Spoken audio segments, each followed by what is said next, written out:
Ma femme m'a donné le choix, elle ou ma mère. Je l'ai regardée, j'ai souri et j'ai fait mon choix.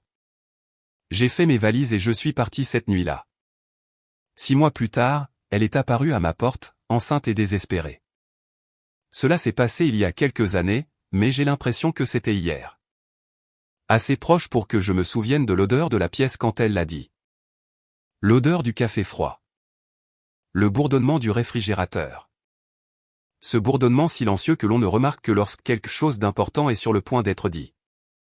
Nous étions debout dans la cuisine de la maison que nous avions achetée ensemble. La maison que nous avions choisie un dimanche pluvieux, riant comme des enfants, nous disputant sur les couleurs de peinture et les poignées de tiroirs comme si c'était ça, les vrais problèmes. J'avais la quarantaine avancée à l'époque. Assez vieux pour penser que j'avais compris les choses. Assez vieux pour croire que si l'on travaillait dur, qu'on tenait sa parole et qu'on traitait les gens correctement, la vie ferait la moitié du chemin. J'étais marié à ma femme, Sophie, depuis 7 ans. Pas de dispute hurlante, pas d'assiette qui vole, juste un glissement lent et constant que je ne voulais pas voir. Et ma mère, eh bien, ma mère avait toujours fait partie de ma vie. Pas de manière contrôlante, pas du genre à appeler tous les jours pour se mêler de tout. Elle est devenue veuve jeune, m'a élevé en grande partie seule et m'a appris la différence entre ce qui est juste et ce qui est pratique. Elle habitait à 10 minutes, respectait ses limites et ne se présentait jamais à l'improviste. Mais elle comptait énormément pour moi. Ce matin-là, Sophie était déjà contrariée quand je suis entré dans la cuisine, les bras croisés, la mâchoire serrée. Ce regard que les gens ont quand ils ont répété quelque chose dans leur tête 100 fois et sont enfin prêts à le dire. Je me souviens avoir pensé, ça y est. Quelque chose arrive. Je ne savais tout simplement pas à quel point ce serait lourd. Elle a commencé à parler du fait de se sentir en seconde position. De l'influence trop grande de ma mère. De la manière dont chaque fête, chaque décision, chaque conversation semblait d'une manière ou d'une autre revenir à elle. J'ai écouté. J'ai toujours écouté. J'ai hoché la tête. J'ai essayé de comprendre. Je lui ai dit qu'elle comptait pour moi. Que notre mariage comptait. Et puis elle l'a dit, sans crier, sans chuchoter, d'un ton plat et calculé. Choisis, Michel. Moi ou ta mère. Quelque chose est devenu très calme en moi à ce moment-là. Pas de colère, pas de peur. De la clarté. Une clarté qui m'a surpris moi-même. Parce que lorsque quelqu'un vous accule comme ça, il ne demande pas la loyauté. Il demande le contrôle. J'ai regardé la femme avec qui j'avais partagé un lit, une vie, des projets. Je n'ai pas vu une partenaire, mais un ultimatum. Et j'ai réalisé quelque chose, là, dans cette cuisine. Si je cédais à cela, je choisirais une vie à devoir me justifier, à me diminuer, à découper des morceaux de mon âme un par un juste pour maintenir la paix. Alors, j'ai souri, non par méchanceté, mais par certitude. Je lui ai dit que j'avais besoin de prendre l'air. Je suis allé dans la chambre. J'ai ouvert le placard et, pour la première fois de ma vie, j'ai fait un sac en sachant que je ne reviendrai peut-être pas. Elle pensait que je bluffais. La plupart des gens le pensent. Juste avant de découvrir que ce n'est pas le cas. Et c'est à ce moment-là que tout a changé. Avant d'aller plus loin, dites-moi quelque chose honnêtement. Avez-vous déjà reçu un ultimatum de la part de quelqu'un que vous aimiez? Un moment où vous avez réalisé que le choix lui-même était la véritable trahison? Dites-le moi dans les commentaires. Tonton Michel vous écoute. Je n'ai pas toujours été le genre d'homme à faire un sac et à partir. La vérité, c'est que je croyais que le mariage était une question d'endurance, de ténacité même quand ça devenait inconfortable, parce que l'inconfort faisait simplement partie de la construction de quelque chose de réel. Quand j'ai rencontré Sophie, je n'étais pas un gamin aux yeux écarquillés en quête de romance. J'étais déjà un adulte. J'avais un emploi stable, une routine, une petite vie tranquille qui ne demandait pas grand-chose à personne. Je travaillais dur, rentrais fatigué, payais mes factures à temps et gardais mon cercle d'amis restreint. Le genre de vie qui n'est pas tapa accent grave l'œil, mais qui est solide. Sophie est entrée dans cette vie comme une fenêtre lumineuse qu'on ouvre en grand. Nous nous sommes rencontrés par l'intermédiaire d'un ami commun lors d'un barbecue dans un jardin. Un de ces week-ends ordinaires où vous venez pour un hamburger et finissez par rencontrer quelqu'un qui change toute votre direction. Elle avait un rire facile, comme si elle n'avait pas peur de prendre sa place dans le monde. Elle était vive d'esprit aussi. Pas du genre à étaler sa culture, juste consciente. Elle posait des questions qui vous montraient qu'elle écoutait, et elle vous regardait comme si vous valiez la peine d'être écouté. Je me souviens d'être rentré en voiture ce soir-là en pensant, eh bien, zut, Michel, tu pourrais bien essayer à nouveau. Mon premier mariage ne s'est pas terminé en feu d'artifice. Il s'est terminé en silence. 2 personnes vivant dans la même maison, agissant comme des colocataires, prétendant que c'était normal. Donc, au moment où Sophie est arrivée, je ne courais pas après un fantasme. Je voulais la paix, un partenariat, quelqu'un qui pourrait s'asseoir en silence avec moi sans que cela ressemble à une punition. Pendant un certain temps, c'est exactement ce que nous étions. Nous faisions les choses simples qui donnent à une vie le sentiment d'avoir des racines. Les courses, les dimanches matins avec du café, les petites escapades de week-end où nous nous disputions gentiment sur les directions pour finir par rire dans un bistrot quelque part, partageant des crêpes comme si nous avions 20 ans de moins. Elle mettait ses pieds sur le canapé et parlait de sa journée. Et j'écoutais vraiment, parce que j'aimais le son de sa voix remplissant la maison. Quand nous nous sommes mariés, cela ne m'a pas semblé être un grand saut. C'était une étape naturelle, comme si nous avancions déjà ensemble, alors nous l'avons simplement officialisé. Et à propos de ma mère, Hélène, Sophie a su dès le premier jour qu'elle faisait partie de ma vie. Pas de manière malsaine, juste de manière réelle. Ma mère n'avait jamais été du genre à s'ingérer. Elle n'appelait pas toutes les heures et ne demandait pas les clés de notre maison. Elle avait sa propre maison, son propre jardin, sa propre routine, mais elle était constante.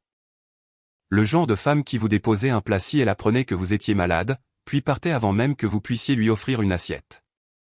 Le genre qui vous disait, je n'ai pas besoin d'être dans tes affaires, Michel. J'ai juste besoin de savoir que tu vas bien. Et puis elle rentrait chez elle. Je lui rendais visite 1 ou 2 fois par semaine.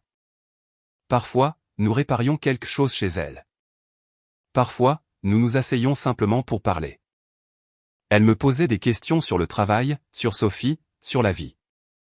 Elle n'était pas indiscrète. Elle était présente. Et au début, Sophie ne se contentait pas de la tolérer. Elle semblait la respecter. Elle venait parfois avec moi. Elle complimentait la cuisine de ma mère. Elle riait des petites répliques directes de ma mère. Je les voyais ensemble à la table de la cuisine et je pensais, d'accord, c'est bien. C'est comme ça que ça doit être. Donc, pendant longtemps, ma vie m'a semblé équilibrée. Travail, maison, mariage, famille. Rien de parfait, mais rien de brisé non plus.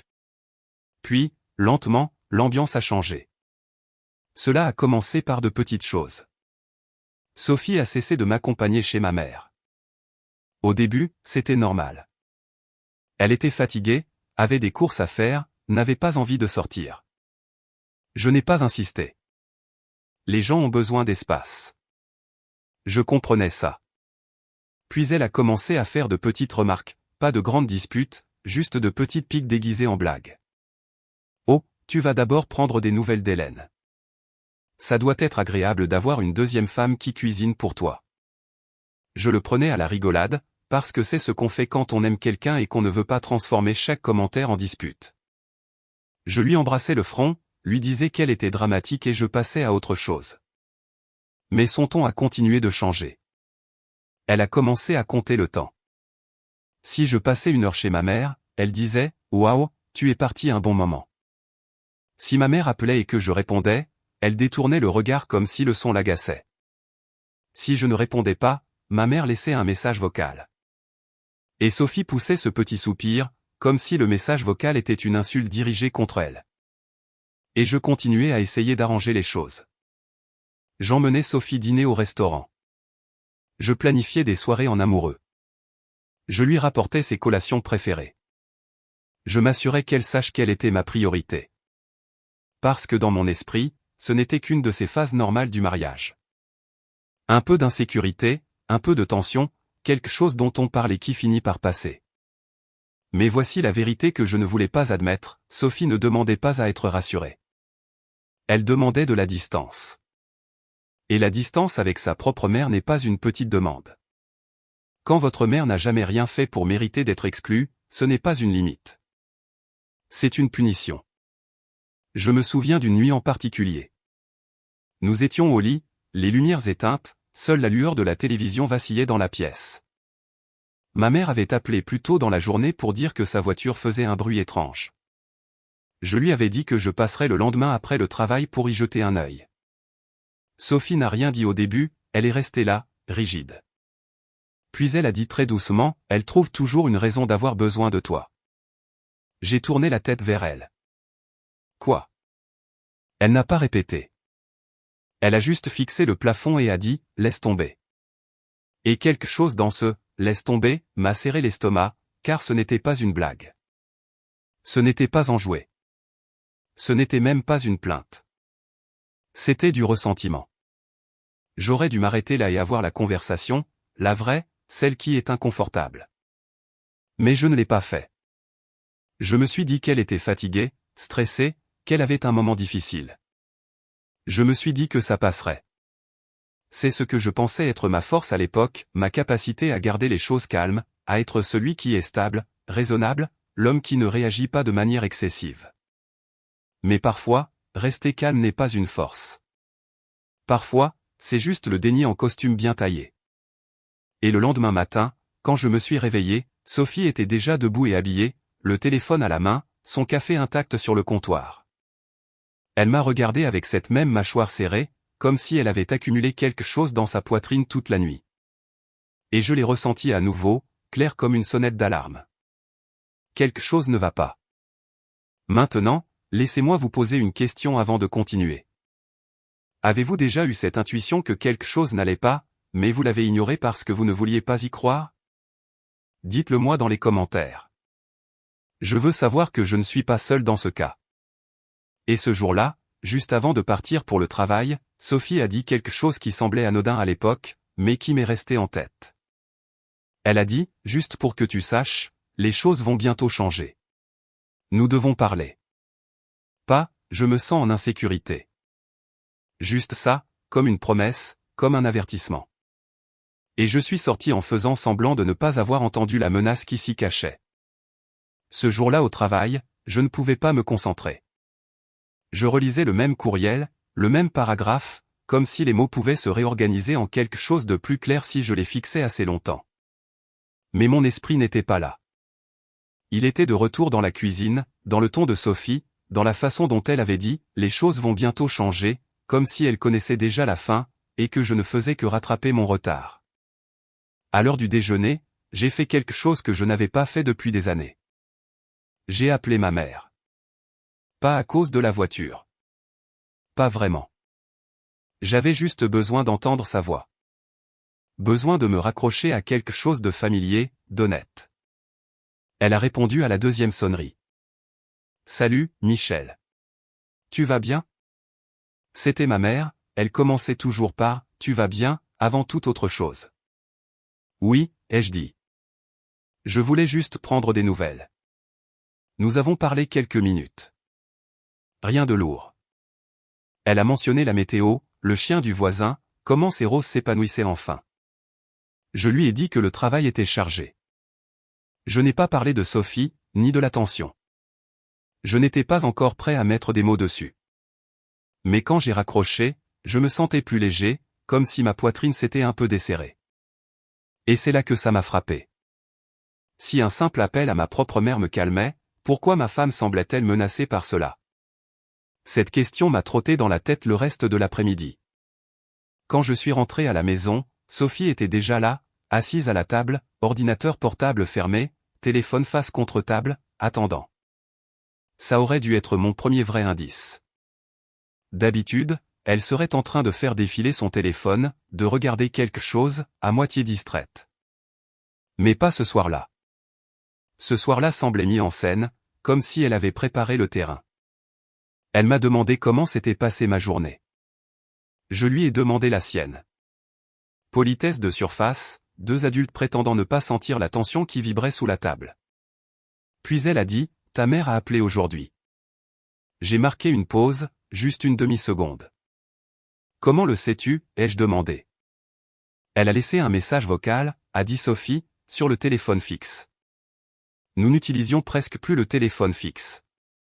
Ma mère ne l'appelait que lorsqu'elle ne pouvait pas me joindre sur mon portable, généralement par accident. Que voulait-elle, ai-je demandé. Sophie a haussé les épaules. Je n'ai pas écouté jusqu'au bout. Cela m'a dérangé plus que je ne voulais l'admettre. Non pas parce qu'elle n'avait pas écouté, mais parce qu'elle avait assez écouté pour savoir de qui il s'agissait, assez pour décider que c'était important. J'ai gardé ma voix calme. Est-ce que tout va bien? Elle m'a regardé alors. M'a vraiment regardé, et pour la première fois depuis longtemps, je n'ai pas reconnu ce que j'ai vu. Pas de la colère, du calcul. Je trouve juste ça bizarre, a-t-elle dit, la façon dont elle a toujours besoin de toi. Voilà encore. La même phrase, la même formulation, la même insinuation. J'ai tiré ma chaise et me suis assis en face d'elle. Sophie, que se passe-t-il vraiment? Elle a soupiré. Un grand soupir lourd, comme si elle attendait cette question. Je suis fatiguée, Michel, a-t-elle dit. Fatiguée de me sentir en compétition avec quelqu'un qui ne devrait même pas être dans la compétition. Je n'ai pas élevé la voix. Je n'ai pas accusé. J'ai juste dit la vérité. Tu n'es en compétition avec personne. C'est ma mère. Sophie s'est penchée en arrière sur sa chaise, a croisé les bras. Et je suis ta femme. J'ai hoché la tête. Oui, tu le es. Et pourtant, a-t-elle continué, elle obtient toujours ton temps, ton énergie, ta loyauté. Ce mot a résonné. La loyauté, lui ai-je demandé. Ma mère t'a-t-elle déjà manqué de respect? Elle a hésité, juste une fraction de seconde. Non, a-t-elle dit, mais. Mais rien, ai-je dit doucement. Si elle a dépassé une limite, dis-le-moi. Je m'en occuperai. Elle n'a pas répondu tout de suite. À la place, elle a dit quelque chose qui a changé la direction de tout. J'ai juste besoin de savoir, a-t-elle dit lentement, que si un jour ça devait arriver, tu me choisirais, moi. Voilà. Pas encore l'ultimatum, mais la porte par laquelle il allait entrer. J'ai senti ma poitrine se serrer, non pas de peur, mais de conscience. Il ne s'agissait pas d'un incident spécifique. Il ne s'agissait pas d'un message vocal, d'une visite ou d'un commentaire. Il s'agissait de contrôle. Je lui ai dit, le mariage, ce n'est pas choisir une personne pour en effacer une autre. Elle a souri alors. Pas chaleureusement, pas amoureusement. C'est là que nous ne sommes pas d'accord, a-t-elle dit. Nous ne nous sommes pas disputés ce soir-là. C'était presque pire. Nous avons fait comme si de rien n'était, dîner, télévision, lit, deux personnes allongées à quelques centimètres l'une de l'autre avec un gouffre entre elles. Je suis resté éveillé, écoutant sa respiration, rejouant la conversation encore et encore. Chaque fois, cela ressemblait moins à de l'insécurité et plus à un test, et j'ai su quelque chose d'important à ce moment-là. Les tests ne viennent pas de l'amour, ils viennent de la peur. Les jours suivants, j'ai commencé à prêter attention d'une manière que je n'avais pas eue auparavant. La façon dont Sophie vérifiait mon téléphone quand elle pensait que je ne regardais pas. La façon dont elle se taisait quand je mentionnais le nom de ma mère. La façon dont elle disait des choses comme « ça doit être agréable d'avoir quelqu'un qui prendra toujours ton parti ». Elle ne demandait plus à être rassurée.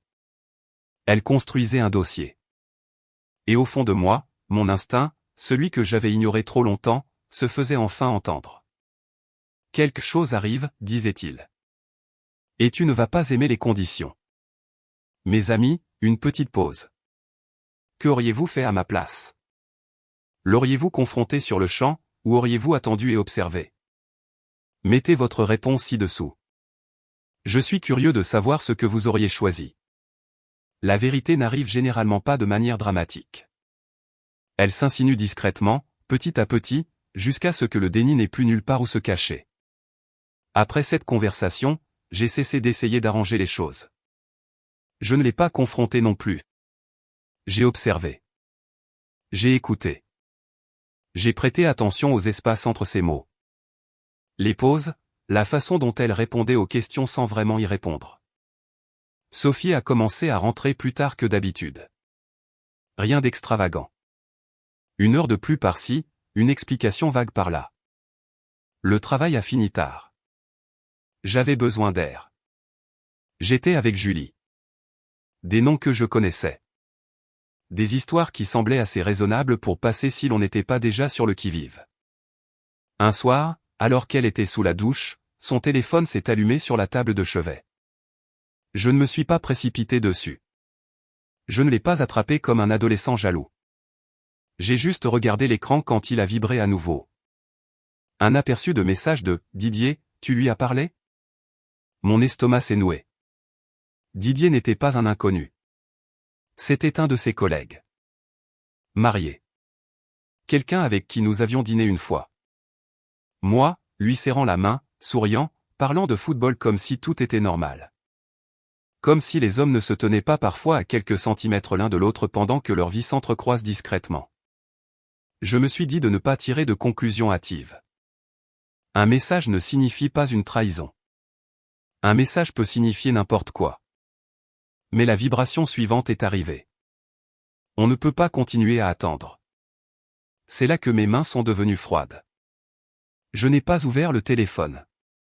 Je n'en avais pas besoin. Les mots étaient déjà assez forts. Quand Sophie est revenue dans la chambre, une serviette enroulée autour de ses cheveux, je lui ai demandé calmement, « Qui est Didier pour toi en ce moment ?» Elle s'est figée, pas confuse, pas sur la défensive, acculée. « Pourquoi ?» a-t-elle demandé. Cette réponse m'a tout dit. S'il n'y a rien à cacher, ai-je dit, alors réponds à la question. Elle s'est assise lentement sur le lit, comme si ses jambes ne pouvaient soudainement plus la porter. Elle ne m'a pas regardé. Elle a fixé le sol. C'est compliqué, a-t-elle dit. Cette phrase, c'est compliqué, a enterré plus de mariages que l'infidélité elle-même. J'ai demandé à nouveau, plus fermement cette fois. Qui est-il? Elle a dégluti difficilement. Quelqu'un qui écoute, a-t-elle dit. Quelqu'un qui me fait me sentir choisi. Voilà. Pas encore un aveu, mais assez proche pour sentir la vérité. Je me suis levé car rester assis était soudainement devenu impossible. As-tu une liaison? Elle a hésité. Cette hésitation était la réponse. Oui, a-t-elle dit finalement.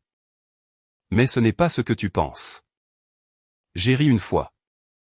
Un rire bref, sans humour. C'est exactement ce que je pense. Elle s'est alors précipitée pour expliquer. Les mots se bousculant, la distance émotionnelle, le sentiment d'être négligé, de se sentir en seconde position, le sentiment de me partager toujours avec mon travail, ma routine, ma mère. Et puis elle a prononcé la phrase qui a remué le couteau dans la plaie. Lui, il comprend que j'ai besoin de passer en premier. J'ai senti quelque chose se fissurer. Pas bruyamment, pas visiblement, mais assez profondément pour savoir que ça ne guérirait pas de la même manière. Donc, c'est à propos de ma mère, ai-je dit. Elle n'a pas nié. Elle est toujours là, a dit Sophie. Toujours partie prenante de tes décisions. J'avais besoin de quelqu'un qui me choisisse sans poser de questions. J'ai posé la seule question qui comptait encore. Depuis combien de temps? Elle a chuchoté. Quelques mois. Quelques mois. Pendant que nous dînions ensemble. Pendant que nous dormions dans le même lit. Pendant qu'elle souriait à ma mère à travers une table. Et soudain, l'ultimatum prenait tout son sens. Il ne s'agissait pas de limites. Il s'agissait d'une compétition truquée. Elle voulait que ma mère disparaisse parce que la loyauté envers la famille menaçait l'illusion qu'elle construisait avec quelqu'un d'autre.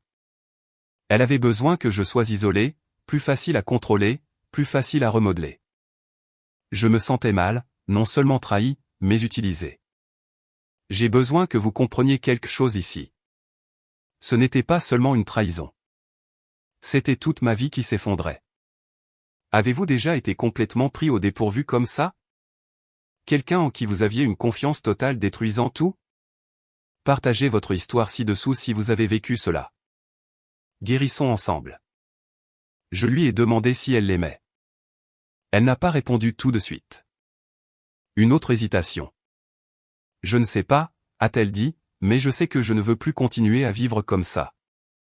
J'ai hoché la tête lentement, non pas parce que j'étais d'accord, mais parce que la clarté était enfin arrivée. Et l'ultimatum, ai-je demandé, moi ou ma mère? Elle m'a regardé alors, les yeux vitreux, mais sans remords.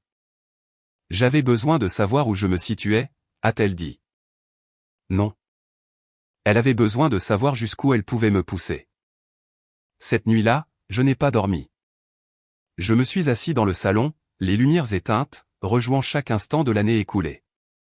Chaque blague qui était mal tombée. Chaque soupir, chaque regard froid. Tout s'est réorganisé en un schéma que je ne pouvais plus ignorer. Au matin, je savais 3 choses avec certitude. Mon mariage était déjà brisé. L'ultimatum n'était pas une question. C'était une exigence. Et si je cédais, je perdrais plus que ma mère. Je me perdrais moi-même. Et cette prise de conscience, cette clarté froide et dévastatrice, fut le point le plus bas de ma vie. Parce qu'une fois que l'on voit la vérité clairement, on ne peut plus l'ignorer. Et le choix qui m'attendait allait tout changer. Il y a un moment après la trahison dont personne ne parle vraiment. Ce n'est pas les cris. Ce ne sont pas les larmes. C'est le silence qui vient après, quand vos émotions sont finalement à court de mots. C'est là que j'en étais. Le matin après que la vérité a éclaté, la maison semblait différente. Les mêmes murs, les mêmes meubles, mais je ne la sentais plus comme la mienne. C'était comme un endroit où je ne faisais que passer. Comme une chambre d'hôtel que j'avais réservée par erreur et que je devais quitter avant que le matin ne se transforme en regret. Sophie a essayé de parler. Bien sûr qu'elle l'a fait. Elle rôdait dans les encadrements de porte. Me demandait si je voulais du café. Me demandait si j'allais bien. Cette dernière question a failli me faire rire, parce que quand quelqu'un vous demande « Tu vas bien ?» après avoir fait exploser votre vie, il ne s'intéresse pas vraiment à vous. Il évalue les dégâts. Je lui ai dit que j'avais besoin d'espace. Je n'ai pas crié. Je n'ai pas accusé. Je l'ai juste dit calmement, comme un homme lisant des instructions sur une page. J'ai besoin de réfléchir, ai-je dit.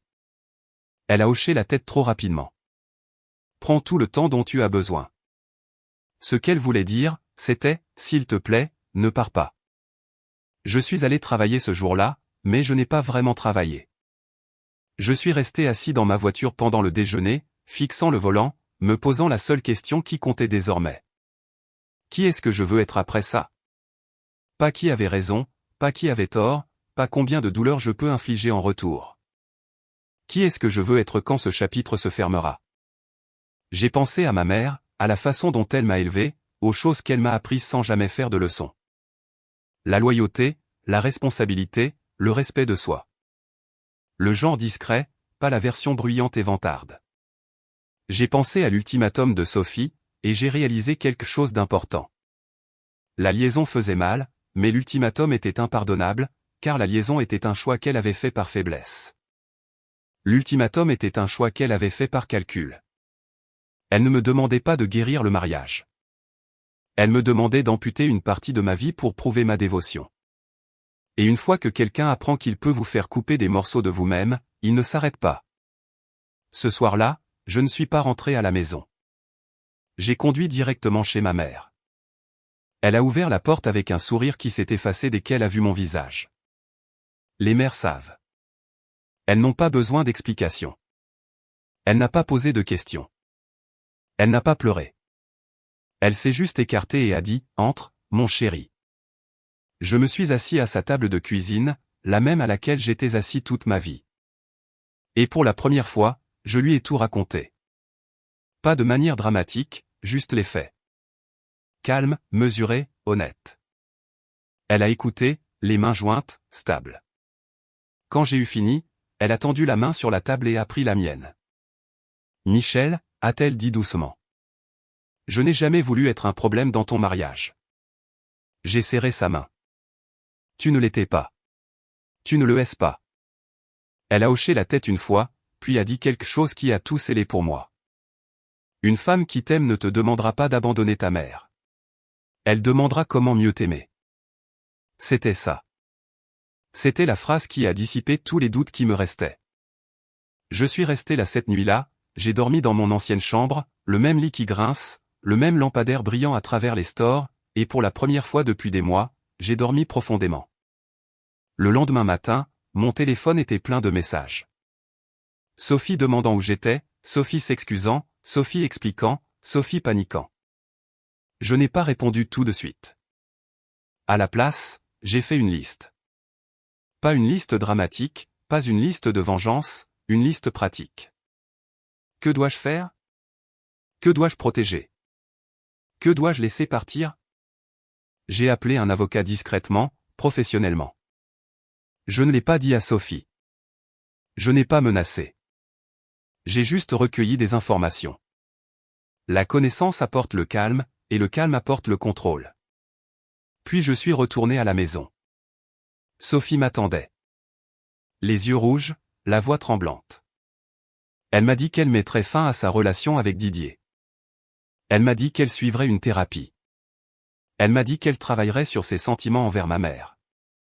Et puis elle l'a redit. J'ai juste besoin de savoir que tu me choisis, moi. Je l'ai regardée, vraiment regardée, et j'ai réalisé qu'elle ne comprenait toujours pas ce qu'elle avait fait. Elle pensait que c'était une négociation. Je lui ai dit que j'avais besoin d'une nuit pour décider. Elle a hoché la tête, soulagée. Elle pensait avoir gagné du temps. Cette nuit-là, pendant qu'elle dormait, j'ai fait un sac. Non pas par colère, mais par résolution. Parce que certains choix ne nécessitent pas de discussion une fois qu'on les voit enfin clairement. C'est ici que j'ai fait mon choix. Maintenant, je veux savoir, croyez-vous en la vengeance, ou croyez-vous qu'il faut s'en aller? Quelle est la bonne décision quand quelqu'un détruit votre confiance? Commentez ci-dessous. Je veux entendre les deux côtés. Je n'ai pas annoncé ma décision. Je ne l'ai pas assise. Je n'ai pas fait de discours. J'ai attendu le matin. Sophie s'est réveillée et a d'abord vu l'espace vide dans le placard. Pas tout, juste assez pour le remarquer. La moitié des cintres partis, la valise manquante, le tiroir où je gardais ma montre et mon portefeuille vide. Elle est entrée dans la cuisine en peignoir, les cheveux encore en désordre. Cherchant sur les comptoirs comme si la réponse pouvait s'y trouver. Michel, a-t-elle appelé? Je suis sorti de la chambre d'amis où j'avais dormi tout habillé. Je suis là, ai-je dit. Son visage a changé quand elle a vu le sac à mes pieds. Tu pars, a-t-elle demandé, comme si l'idée venait tout juste de devenir réelle. Oui, ai-je dit, juste ça. Aucune explication superflue. Aucune émotion attachée. Elle s'est précipitée vers moi. Attends. On avait dit que tu y réfléchirais. C'est ce que j'ai fait, ai-je dit. Elle a attrapé mon bras. Pas fort. Désespérément. Tu ne peux pas simplement partir.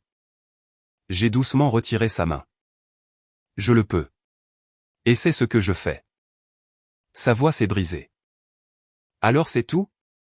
Tu l'as choisi, elle? Je l'ai regardée dans les yeux. Calme, clair. Je me choisis, moi, ai-je dit, et les valeurs que je ne trahirai pas pour rester marié. Elle m'a regardé comme si j'avais parlé une langue qu'elle ne comprenait pas. Tu vas vraiment jeter tout ça, a-t-elle dit, pour ta mère? Non, ai-je répondu. Je pars parce que c'est toi qui me l'as demandé. Ça a fait mouche. Elle s'est mise à pleurer alors. Fort, de façon saccadée. Le genre de pleurs qui sont moitié regret, moitié peur des conséquences. Elle s'est excusée à nouveau, a promis à nouveau, a juré à nouveau. Je n'ai pas interrompu. Je n'ai pas argumenté. Parce que quand quelqu'un ne voit votre valeur qu'après avoir perdu le contrôle sur vous, c'est déjà fini. J'ai franchi cette porte avec mon sac dans une main et mes clés dans l'autre. Je n'ai pas regardé en arrière. Je n'ai rien claqué. Je suis juste parti. Le divorce s'est déroulé rapidement. Non pas parce que c'était facile, mais parce qu'il n'y avait plus rien à sauver. Les preuves de la liaison. Les textos. Les chronologies. La vérité a une façon de rendre les décisions simples, même quand elles font mal. Sophie a d'abord essayé d'appeler, puis d'envoyer des textos, puis des courriels. Je ne l'ai pas bloqué. Je n'ai simplement pas répondu. Le silence n'est pas de la cruauté. C'est de la clarté. Les semaines ont passé. Puis les mois. J'ai reconstruit ma vie discrètement. Nouvel appartement, nouvelle routine, des matins sans tension, des soirées sans marcher sur des œufs. J'ai renoué avec des amis dont je m'étais lentement éloigné. J'ai passé du temps avec ma mère sans que la culpabilité ne plane dans l'air comme un brouillard. Et lentement, j'ai commencé à me sentir à nouveau entier. Puis 6 mois plus tard, un mardi soir qui semblait comme tous les autres, on a frappé à ma porte, pas un coup poli, un coup hésitant. J'ai ouvert, et elle était là. Sophie. Elle avait l'air plus mince, pâle, les yeux cernés, une main posée sur son ventre. Elle était enceinte, et elle pleurait avant même d'avoir parlé. « Michel » a-t-elle dit, la voix tremblante. Je ne savais pas où d'autre aller. Ma poitrine s'est serrée, non pas de désir, mais d'incrédulité. Elle m'a dit que Didier était parti, qu'il n'était pas prêt, qu'il avait reculé dès que les choses étaient devenues sérieuses, qu'elle avait peur, qu'elle était seule, qu'elle avait honte. Elle m'a dit qu'elle avait fait la plus grande erreur de sa vie. Elle m'a supplié de la laisser entrer. Et à ce moment-là, debout, la porte ouverte, le passé me regardant en face, j'ai senti l'épreuve finale se poser entre mes mains. Il ne s'agissait plus de colère. Il s'agissait de vérité. Et c'est le moment où tout a changé. Dites-moi, êtes-vous de mon côté en ce moment? Ou pensez-vous que je suis allé trop loin? Soyez honnête dans les commentaires. Tonton Michel peut l'encaisser. Je l'ai regardé, cette femme qui avait essayé d'effacer ma mère, qui avait trahi ma confiance, qui se tenait maintenant à ma porte pour demander de l'aide. Et j'ai enfin compris quelque chose que je n'avais pas compris avant. L'amour ne supplie pas quand il est sincère. Il repose sur la responsabilité. Je lui ai dit que je ne pouvais pas l'aider. Pas cruellement, pas fort, juste honnêtement. Et quand j'ai fermé cette porte, je n'ai pas ressenti de victoire. J'ai ressenti la paix.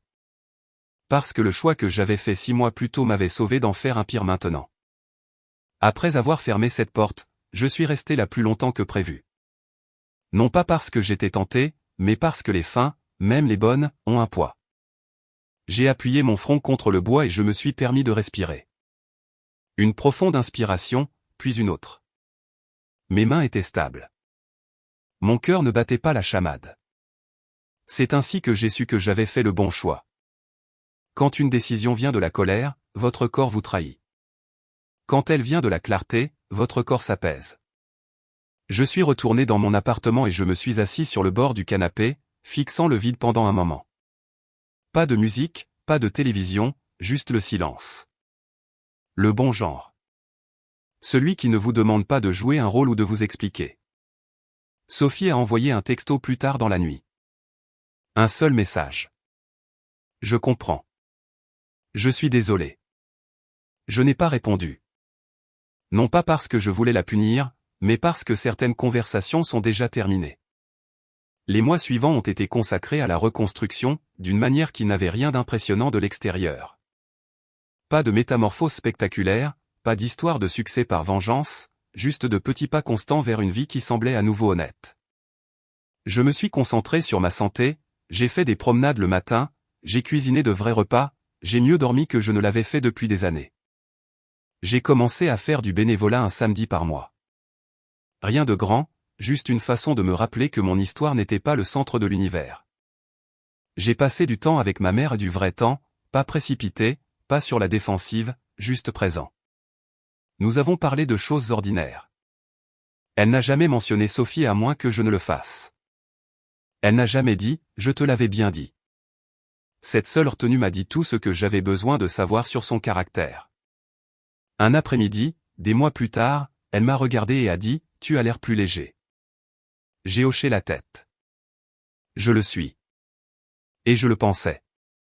Les gens supposent que guérir, c'est oublier. Ce n'est pas le cas. C'est se souvenir sans saigner. Je pensais encore parfois au mariage, au bon moment, aux promesses, à la version de l'avenir que j'imaginais et que j'ai dû abandonner. Mais ces pensées ne venaient plus avec de la panique, de la colère ou du regret. Elles venaient avec l'acceptation. J'ai croisé Sophie une fois dans une épicerie. Pure coïncidence. Elle avait l'air fatiguée, plus âgée en quelque sorte. Nous nous sommes salués de la tête. Rien de plus. Pas d'amertume, pas de désir, juste deux personnes qui avaient autrefois partagé une vie et qui maintenant partageaient un souvenir. J'ai appris plus tard par un ami qu'elle avait eu le bébé, un garçon. J'ai souhaité le meilleur à l'enfant dans mon cœur. Sincèrement. Les enfants ne méritent pas d'hériter du poids des choix des adultes. Et puis j'ai laissé cette information s'en aller. Ma vie ne s'est pas transformée en conte de fées après ça. Je n'ai pas soudainement rencontré la partenaire parfaite ou gagné à la loterie émotionnelle. Ce que j'ai gagné était plus discret, mais plus précieux. J'ai gagné la confiance en moi. J'ai appris que l'amour sans respect n'est que de l'attachement portant un masque. Que les ultimatums ne sont pas des limites. Ce sont des menaces. Et que les personnes qui vous aiment vraiment ne vous demanderont pas de trahir les valeurs qui vous ont rendu digne d'être aimé en premier lieu. Il y a eu des nuits où je me sentais seul. Bien sûr qu'il y en a eu. Guérir ne signifie pas un bonheur constant. Cela signifie être en paix avec les moments difficiles. Cela signifie ne pas marchander avec son âme juste pour éviter d'être seul. Et lentement, cette paix est devenue ma fondation. En y repensant maintenant, je me demande si je referais tout de la même manière. Et vous? Si vous pouviez revenir en arrière et gérer votre pire trahison différemment, le feriez-vous? Ou la douleur était-elle nécessaire pour devenir qui vous êtes maintenant? Dites-le moi ci-dessous. Parfois, les gens me demandent si je déteste Sophie. Non. La haine signifierait qu'elle a encore du pouvoir sur moi. Ce que je ressens à la place, c'est de la distance. La bonne sorte. Celle qui protège ce qui a été reconstruit. Parce que partir ne m'a pas rendu faible. Cela m'a rendu honnête. Et l'honnêteté, la vraie honnêteté, a une façon de façonner un avenir qui ne vous oblige pas à continuer d'expliquer votre passé. Aujourd'hui, quand je repense à ce chapitre de ma vie, je ne le vois plus comme un échec. Je le vois comme une épreuve. Pas une épreuve d'amour, mais une épreuve d'identité, de la part de moi-même que j'étais prêt à abandonner juste pour que quelqu'un d'autre soit à l'aise. Et j'ai réussi cette épreuve. Non pas parce que j'étais fort sur le moment, mais parce que j'ai enfin arrêté de me mentir à moi-même. Voici ce que j'ai appris, mes amis, et je veux que vous entendiez cela clairement. L'amour ne devrait jamais vous demander de vous réduire. L'engagement ne devrait jamais exiger que vous abandonniez vos racines. Et quiconque se soucie vraiment de vous ne vous forcera pas à un choix où la seule façon de gagner est de vous perdre. Quand Sophie m'a donné cet ultimatum, moi ou ta mère, elle pensait tester ma loyauté. Ce qu'elle révélait en réalité, c'était sa peur. La peur de ne pas être assez. La peur de partager l'espace avec tout ce qui lui rappelait qu'elle n'était pas le centre de mon univers. Mais un véritable partenariat ne consiste pas à être le centre. C'est se tenir aux côtés de quelqu'un qui sait déjà qui il est. Partir ne m'a pas rendu sans cœur. Cela ne m'a pas rendu froid. Cela m'a aligné avec mes valeurs, mon éducation et le genre d'homme que je veux être pour le reste de ma vie. Et si vous écoutez ceci en ce moment, assis quelque part au calme, rejouant votre propre histoire dans votre tête, je veux que vous sachiez quelque chose. Vous n'avez pas tort de vouloir du respect.